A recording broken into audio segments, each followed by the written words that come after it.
And welcome to Desk of Ladyada. Hey everybody, welcome to Desk of Ladyada, beaming to you from downtown Manhattan, where the Pride Parade happened today. It was very exciting to see everybody out.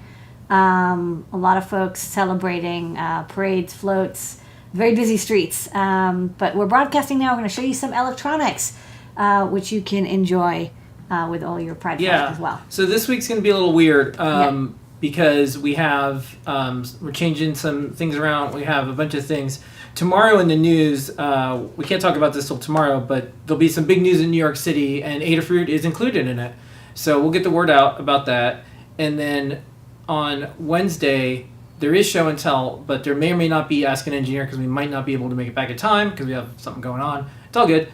And then this weekend coming up is 4th of July weekend, so there will be no Desk of Ladyada. So that's programming note, but let's kick it off. Yeah, we have a lot to get what through. is on your screen. What are you making? What are you doing? Okay, so this week, I was going to show some samples, but it ended up being a Stemma Sunday, a sensor Sunday. So trying to get back to some old boards, get some more breakouts out. I kind of took a detour into a lot of ESP boards and got a couple feathers designed, but I wanted to get back to some breakouts. This is an old breakout. I had the PCF8574. So let's go to the computer real fast, and then I'll go to the overhead. So this is a 8-channel GPIO expander. So it's got I2C input. This is the chip. What's interesting about this chip is it comes in 8 different packages. It comes in SOIC, TSOP, QFN16, QFN20, this wide QFN. And the original breakout board designed, a year and a half ago, had the 16 QFN, which is totally unavailable. But what is available is the 20 QFN. Why? I don't know. It's just not as used, maybe. And so I redesigned, I just swapped the package out with the the CAD library for the 3.5 by 4.5. They call it QFN, but I guess it is a QFN because there's pads on the end. It's not a TDFN, but it looks like a TDFN because it's got mostly stuff on 2 rows. And this is an interesting chip. I see this a lot in I2C LCD converters and some other low-cost converters. What's interesting about this chip is it's a I2C GPIO expander, but it doesn't have any registers. You literally just write the byte or read the byte. There's no direction register, and yet it's bidirectional, which is a little bit weird because I'm how do you do that? Well, it turns out that in the documentation, they're it's a push-pull GPIO expander. It is not a push-pull GPIO expander. Not really. It is a open drain GPIO expander. And so if you want to if you're using it for logic levels, then yes, you can write 1 and 0 to each bit of the port, and the logic level will be high and low. But if you're actually trying to drive something like an LED, you can only sync current. So let's go to the overhead, and I'll show my little breakout. So this is a breakout that I just have the LED stuck between power and one of the GPIO. So the high pin of the LED is connected to, I'm jiggling this wire. The high pin is connected to power, so the anode and the cathode is connected to the GPIO expander. And the GPIO expander is going high and low. And so what you would expect is if this was truly a push-pull expander, then what I could do is connect the high pin to the anode to the LED and the cathode to ground, but you'll see it actually doesn't light up. Even though the logic level is going high to low, it actually can't source current because there's this very weak pull-up built in. So if you're controlling logic, it's okay. If you're controlling something like an LED where you have to actually sync current, you can only sync, you can't source. And then you can use it for button reading, but you can only connect the buttons to ground because the pull-up resistor, again, that built-in pull-up resistor is basically always on. So you can either have output low or input pulled high. It's kind of interesting. So it's bidirectional, but it's a little bit of a weird hack. That said, it's very fast because there's no configuration. And for a lot of people, it's okay if you just want to, sync current for an LED, that's pretty common because usually the N channels are stronger than the P channels on a, GPIO expander.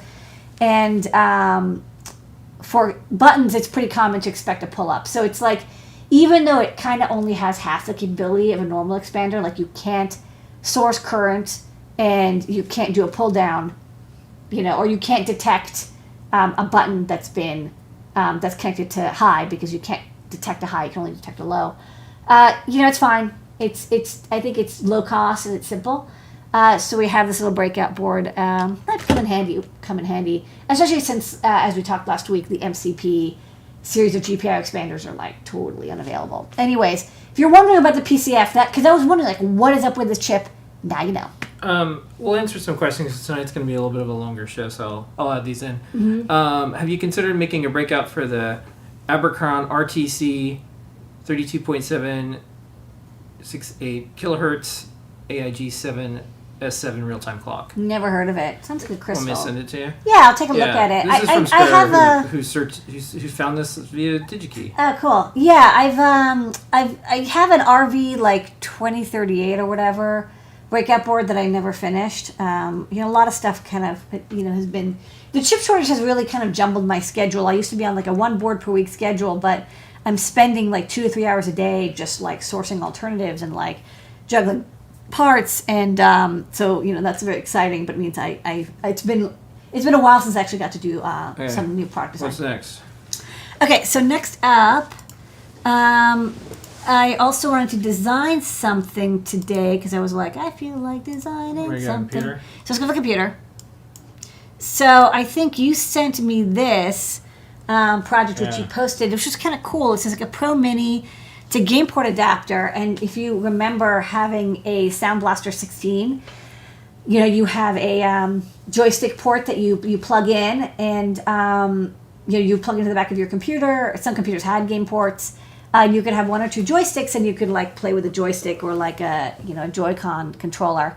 And I was like, oh, that's a good idea. There's a lot of people who want to use these old retro controllers, even though they're not like, I don't say they suck, but they're like definitely not very ergonomic, but there's something about them that is very charming. I thought it would be cool to make a little breakout adapter to make it easy to use. Now, what's interesting is, and I'm not going to go into the detail of how the code works on the computer. But what's interesting is that, as you expect, the X and Y joystick, right? There's literally a joystick or like a thumb pod or whatever, is a potentiometer. There's 2 potentiometers inside. And they're 100K pots. But what's interesting is they're connected as rheostats, so not connected as like voltage divider potentiometers, which means, because at the time there was really like no such thing as a low-cost ADC in like the 80s and the 90s. So computers did not have analog digital converters. Instead, they would feed the resistance of the pot into an RC oscillator. And use and measure the pulse width. Basically, it's a 555, and they'd measure the pulse width. This would happen inside of an ASIC, but there was no ADC. So instead, you would do this RC, calculation, and it was good enough. You only need like 8 bits of precision. It's a video game. It's not the data acquisition system. Which I think is, I remember reading about this, which is why a lot of times if you overclocked a computer, or if you, depending on how they did it, if you simulate a computer, the joystick was a little weird because it's such a freaky way of reading a resistor, a variable resistor, to do it via RC counting, RC pulse width time counting, not via an analog digital converter. But thankfully, this is just a nice potentiometer from a project on Hackaday.io, which shows, I'll really zoom in. There's 2 joysticks, and they actually share a port. And so if there's 2 ports, it's just one's flipped, which is a little bit like floppy disk connectors, which is or ID connectors. There's definitely this thing where they're like, hey, let's just put 2 things on one cable, and you just flip them or twist something to change which one is selected. The buttons are standard; they're just connected to ground. And then there's these potentiometers. You can see they're wired up as variable resistors. So let me quit this because this is done. So this is the design I came up with. For the potentiometers, hold on, I always have to get rid of this side thingy. For the potentiometers, so first off, I have, this DE15 here, and I just copied over the thing. It is a 5 volts. You do need 5 volts into them. Now, I'm like 99% sure that most joysticks would be happy with 3.3 volts, but like, you might as well do it right, because there's going to be that 1 or 2 joysticks that everybody wants that does want 5 volts. So I do power it from 5 volts, and then you can see I have the 4 buttons and the 2 joysticks. For the power supply, I used a little switch cap converter, because I don't need a lot of current. We're not driving a motor here. But you do want to have the reference voltage be good enough, and any LEDs that are lit up or whatever. So that's the 5 volt power supply. And then I'm using an AT-Tiny as a Seesaw chip. The reason being is, if you're just doing plain GPIO expansion, there's very inexpensive, like the PCF8574, very inexpensive chips that are great for that. If you're doing analog inputs, there's low-cost analog input, 4 analog input chips that are I2C2. And if it was just one or the other, I'd probably pick one or the other. But the moment you have both, like you have both digital and analog inputs, it's like you are better off just using a microcontroller, in my opinion. So this will be programmed with a Seesaw peripheral code, and it'll have like IRQ support and all that. And this is powered off of 5 volts, so that the analog references that come into here, I added the other half of the potentiometer, another resistor, and then I'll do the math to calculate the resistance instead of trying to do the RC timing thing. So this will be referenced to 5 volts, but then the I2C pins are pulled up to 3.3, right? So whatever is controlling it, if it's running from 5 volt power and logic, it'll be fine, because the 5 volts will just be 5 volts and everything's 5. If it's being powered and the logic is 3 volts, the 3 volts will be boosted to 5, but the I2C logic level will still be 3. So it'll be safe, but the joystick will get the 5 volts it wants, and the AT-Tiny will be running at 5 volts, so they can do the proper ADC referencing, because the high side of the potentiometer is going to 5 volts. So that's the design. I don't know if anyone out there has done PC joystick interfacing, if they have any tips. Otherwise, we can move on to the great search. All right, here we go. Where in the world is that part I need? The great search with Digi-Key. Every single week, ladies, are Power of Engineering to find things on the Digi-Key site. We call this the Great Search. Thanks, Digi-Key, for making this happen. Ladyada, what is the Great Search this week? Okay, so this week, I was just showing off a project I was building. It's a joystick adapter for retro PC joysticks, like the ones that would have a 15 pin connector that would plug into the back of your 486DX, and you would be able to play Commander Keen with a joystick with your Sound Blaster 16 sound card and joystick port ISA card. But there's a lot of people who want to use these retro adapters, so I thought retro joysticks. So I thought I'd make a little adapter. But to connect to the joysticks, you need a DE15 connector. So let's show what that is. First off, my schematic. It's a 2-pin, 2-row, 15-pin connector. It's a D-sub style connector. And then this is the pin out I was just showing.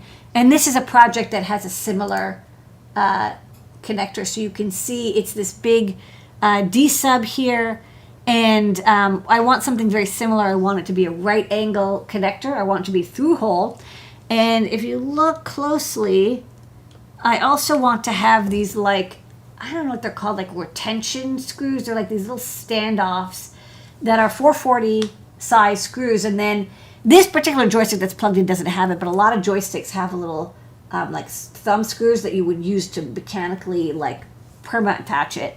This is a friction fit, and it will friction fit just fine, but I think I'd like to have those little added standoffs just for mechanical security if you do want to have something that doesn't tear off. So let's so now that we know what we're looking for, it's a D-sub DE connector, and I want female. I want it to be, because this is the plug part and this is the socket part, so I want the socket part.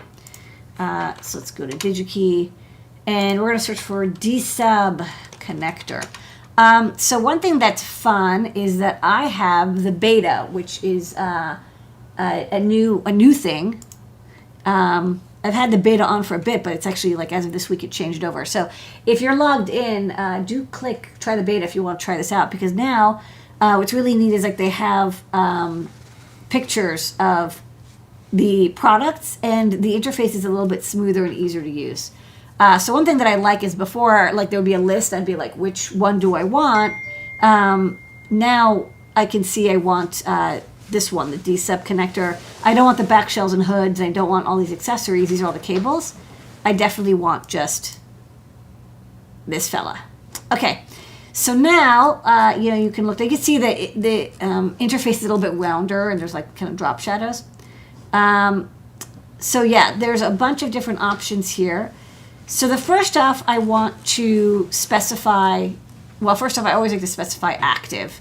So I'm only looking at what is currently available. And the number of positions, I'm going to use the filter. I only want 15. There's like, sometimes there's, 152. That's a huge D-sub. I only want 15. I think these are like stacked ones. Sometimes you can get like 2, so it's like 9 and 15. But I only want 15. So let's apply. That'll cut down from 150,000 down to 11,000. Another thing to watch out for with D-sub 15 and higher numbers is there's also a VGA standard, which I don't know if I'll be able to find it. There's a VGA port that uses 15 pins, which is 3 rows of 5, but we want 2 rows of 7 and 8. So we do have to specify 2 rows. And I want, remember, I need sockets. I need the receptacle, which is with female sockets on it. So let's cut that down. So yeah, so this is basically what I want, but I want the through hole version. I want something like this. So let's look for right angle through hole. There you go. So let's see. I want right angle through hole. There's a couple of like, there's this SMT through hole. I'll select that anyways. And then not board edge. Yeah. Okay. So let's look at these. Okay. Cool. Yeah. Now we're talking. Okay. So this is what I want. So you're seeing the images are starting to be. And here's actually something cool about D-sub connectors, because I've just had to source these over the decades. The pinout, the mechanical connection is like really standardized. This is not like USB connectors where. I've noticed, like, just because something is a micro B USB connector or Type C, it does not mean it's going to be pin compatible or socket compatible or hole compatible. With these subs, I found that 99% of the time, like, these are all going to be, even from different suppliers, like this is Ampolite or WR or whatever, they're all Worth Electronics or TE, they're all going to be pin compatible. So you just have to choose what, like, finish you want and whether you want like all the extras. So I'm going to actually just go for stuff that's in stock and not marketplace, because there's a lot of options. Here, why don't you hand me your phone? No. Thanks. Yeah. Not beeping up. Thanks. Everybody wants me to search for stuff for them. Yes. Okay, so next up, I do want, let me see, there's so much going on here. Well, I do want to, I definitely want Rojas. So let me add that, although they're all going to be Rojas. And then I want to search by price. And then what I'm actually going to do is I'm going to just like mouse over to find the cheapest one that does what I want. So this is like the correct type of connector, but you notice it doesn't have those standoff thingies. So I'm going to just keep going down until I get to this one. So here I finally found one that has the standoff connectors. And again, definitely check the data sheet, but anything that's this shape and pinout is going to be compatible. And then you can see from the 3D view, it's got like the mounting tabs, it's got the screw holes, and it's got the socket connector. And it's a pretty good price. I mean, like in quantity, it gets to be about $1. So check this out. This is the ADF-15AKG T2S. Lots of them in stock, and this will fit perfectly in the standard pinout shape that I've got here for my joystick connector. And that's a great search. Where in the world is that part I need? The great search with Digi-Key.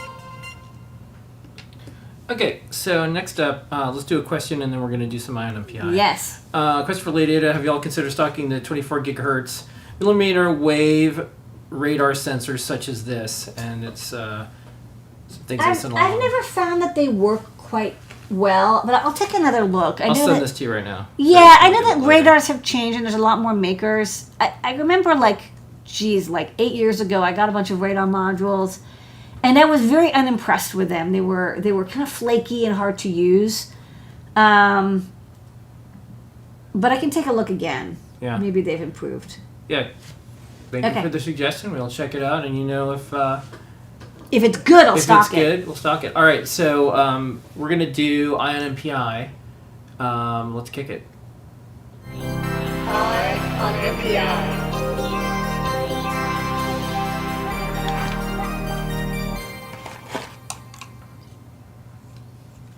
Okay, INPI, we look at the new products every single week. You can see these on Digi-Key.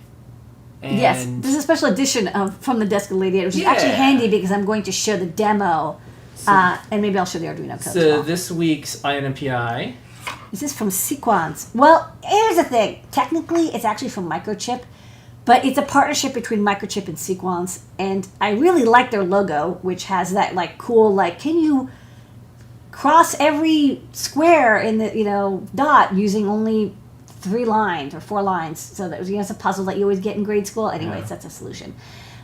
So this is the AVR-IoT Cellular Mini, which is a new dev board from Microchip using an Atmel AVR microcontroller, the AVR-128. The cellular module is from Sequans, and the SIM card is from TruePhone. So it's kind of like a big collaborative effort. But I'll say this is actually one of the nicest cellular dev boards I've seen. It was extremely easy to use, and the price is really good. So first up, the microcontroller that's included is the AVR-128DB64. So this is an AVR. It's kind of like a very souped up Atmega 328, if you're familiar with that chip, or a really, really souped up AT-Tiny. Has 128K of flash, and I think it has 16K of RAM. So, it's kind of chunky. But, it's an AVR, so a lot of the things that you expect, simple register access, not needing to synchronize between domains, all that stuff. It's a simplified microcontroller, but it's powerful. It's got a lot of timers, it's got ADCs, it's got all sorts of cool stuff built into it. And, of course, it's got a ton of flash and a ton of RAM, which will come in handy if you're trying to connect to IoT devices.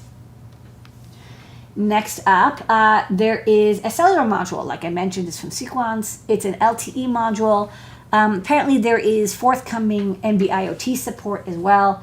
So they make the module. Microchip makes the chip. They combined forces, Voltron/AVR-IoT dev board.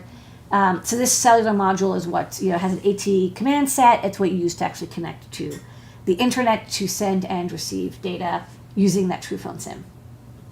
All right, so here's what was really interesting is that this is a part of the Curiosity series of boards.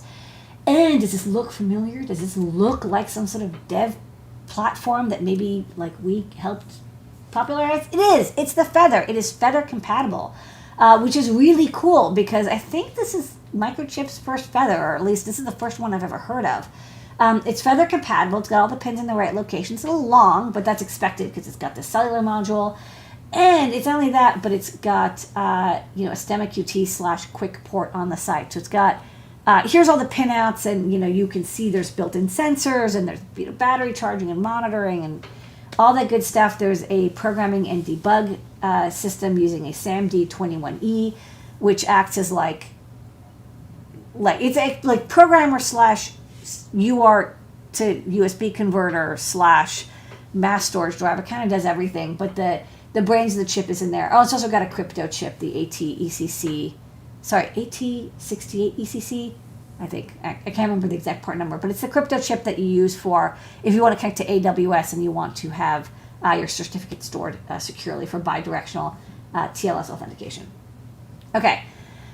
So the cool thing about Feather is, and we've featured Feather boards, and I like to point out when people are part of an open standard, as this open standard that we are totally cool with other people using is designed to make breadboard friendly dev boards that have USB, that have battery charging, so they're really good for IoT. And then you can add microcontroller like accessories like OLEDs or motor controllers or what have you on top. And you can see here, like we make 50 boards and like about 100 Feather wings, and then the community has dozens and dozens of more. So what's nice about using Feather is that it will be very easy for people to, like, if you want to add motor control, we've got a motor control Feather wing. You can just, as seen here, you can just pop on top. And the second thing that they did, which I really liked, is they added a quick connector. SparkFun came up with a quick standard. They made a lot of quick boards. When we started to get interested in plug and play, we looked at it and we're like, let's join in. Stemma QT is just a 5-volt compatible version of that. But you can use either. And we've got hundreds of boards with Stemma QT. We're Stemma QTifying all of our boards. All SparkFun sensors are quick, and other companies are also making quick compatible stuff like Pimeroni and Zio and I can't remember, Prototyping Direct or something. Other companies are making them as well. So we're not the only ones. Again, it's an open standard. So, the Feather standard is what lets you add like big things like e-inks or displays or motor controllers. And Stemma QT Quick is what lets you add little sensors and breakouts and other small devices over I2C. Both are included. Okay, so what's really neat is when you the hardware setup is really fast. You basically disconnect. You pop the SIM card out, you plug it in, you attach the antenna, and then you connect power. And what's neat is that there's this new paradigm which I'm really liking, where when you plug in a dev board, it shows up as a disk drive, and then it has files to let you know what to do. So the documentation is when you plug it in, it says "click me," and I'm like, okay.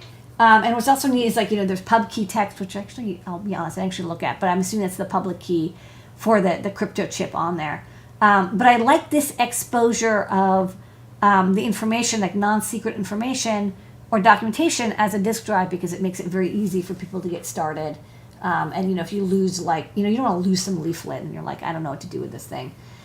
So when you go to, when you click me, you go through a step-by-step process where first off you have to activate the SIM card.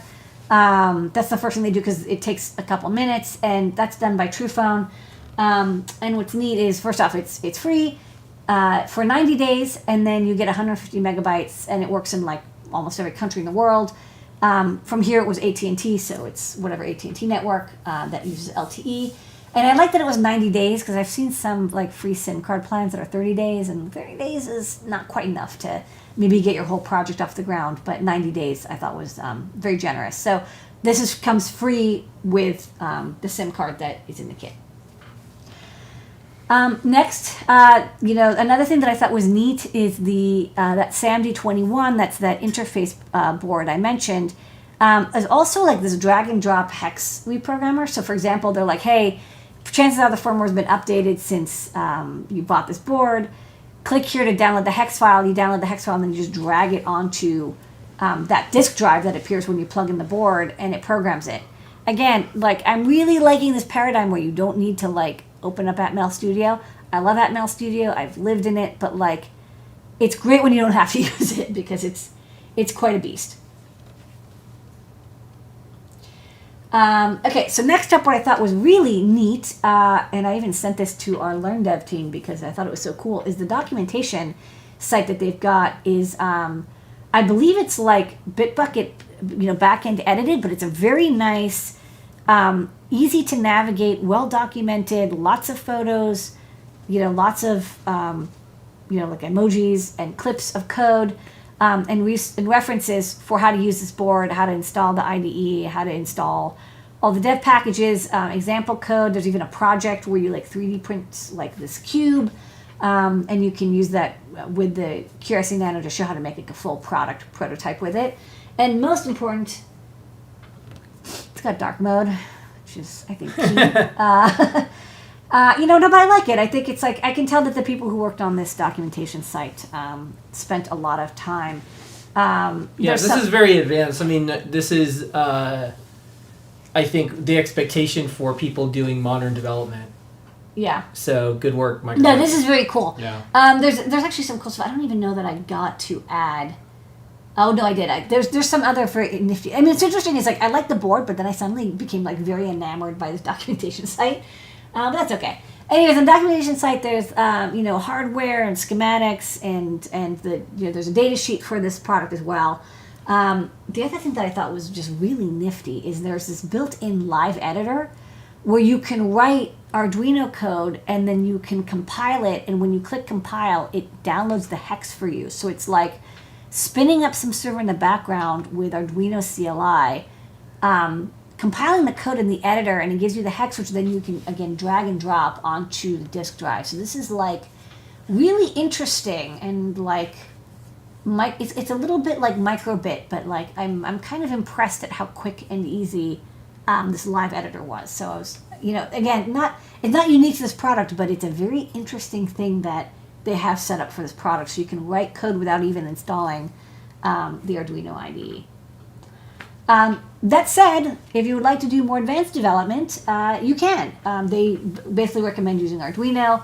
The DX core by Spence Conde, who writes amazing Arduino cores that we've used, has a core for the DB series of AVRs. I downloaded it, installed it in Arduino, only took a few moments. You'll also need Microchip's AVR-IoT Cellular Arduino library, which, you install it manually, and it comes with the library for interfacing with the LTE modem, as well as the onboard sensors. It has a bunch of examples. The first example you would start with is this HTTP client, which, I basically just changed it so it connects to it's World Time API, and I just changed it to New York. And because it's Arduino, and because it's Arduino, and because it has a Stemma QT connector on the side, I was like, well, let's take the example and like really quickly update it so that when you ask for the time and date from this World API, it'll display it on an OLED. So let's take a break and we can actually go and look at the thing. The demo. So this is the demo board. I didn't solder the headers in, but it's got the feather headers, and I just have it cooked to my computer. And then, again, this is something I usually can't do with dev boards, because usually I have to use a special IDE, I have to install this, and it's like, it's not Arduino compatible. But because this was really like, it's purely Arduino compatible using a core that's very well written, there's I2C support, so I was just like, well, let's just just plug and play without any soldering at all. And so, adding other sensors, hold on, this OLED is confusing it. Adding other sensors or capability is like trivial. Like if I was able to do this in like, I'm gonna put this down, connectors on wire 1, not wire 0. But once I got that going, pretty much just worked. So I was kind of surprised. Usually things don't just work, but it just goes to show you the power of having Arduino compatibility, Feather compatibility, and Stemma QT. It's like, this is the code that I wrote. So yeah, I just updated it, and you can see at the top, I just added the SSD 1306 library, and then at the bottom I just had it printed out. And then when you connect to the COM port, there's this like logging output. It'll tell you that it's connected to cellular. It only takes like 5-10 seconds to connect to the cellular network. And then it can get data over HTTP, for example. There's also an MQTT example and an AWS example, but I thought it would just be easier to just do HTTP. I will say I couldn't quite figure out exactly how to do HTTPS. I'm sure it's supported because I saw there's an HTTPS configuration, but there's no example for HTTPS. So I would really like it. Microchip, you should please add an example for TLS SSL. I think it will be very helpful for people because most servers these days do not accept connections on port 80 anymore. And available on Digi-Key, 96 in stock. As the time of this printing, as they say. by printing, I mean sending photons at your eyeballs. But it's a good deal. So, like, the price, considering that you're getting a SIM card that's good for 90 days, you're getting an LTE modem, you're getting the antenna, you're getting the microcontroller, you're getting, the example code and the cores all set up. This is kind of one of the lowest cost, LTE / NB IoT dev boards I've seen. And it's a dev kit and it's Feather compatible. So, I think if you were looking for a Feather with LTE support, this is a really good example of one. And plus, you get to try out, I've never tried out Sequon's LTE modules, so that could be kind of fun too. All right. That's Eye on MPI. Eye on MPI.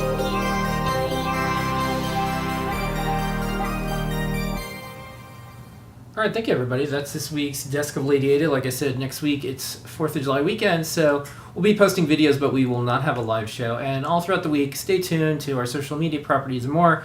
You'll get an update of when we're doing stuff. We have lots of things we're posting ahead. And then tomorrow, some big news in New York City about manufacturing and also Adafruit. So we'll see everybody. We'll see everybody during the week. Thanks for joining us. Bye, everybody. See you soon.